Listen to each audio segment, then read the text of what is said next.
All right, we're back in part 4, finding the right shaft and the replacement of that broken shaft. So the first thing we have to do is make sure of the shaft diameter. There's 2 shaft diameters in irons. There's a 355 and a 370.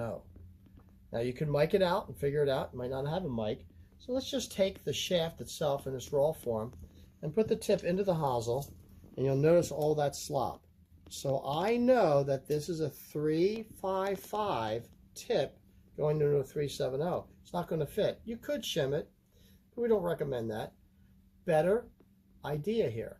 Let's tip the shaft 1 3/4 of an inch. Because it's constant taper, now this portion of the shaft will be 370 and it will fit perfectly into the hosel, called a very strong wipe factor. Now we know we can do that because when we take the old shaft and put it up to it and match the step pattern, we have enough room to tip it. When you match that step pattern, you are identifying the proper flex called the CPM or FM. Remember, FM is length to CPM. So we know we have the right flex when the A length matches. The A length in definition is the first to the tip all the way to the first step is called the A length. So you want those to match, and then your flex is right. When you look at the pattern, see the short pattern from the old shaft matches the short pattern from the new shaft.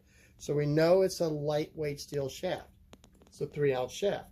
So we've identified the tip diameter, we have identified the length for the proper A length to the proper flex, and we have identified the proper weight of the shaft by the step pattern without even ordering it from the factory that way.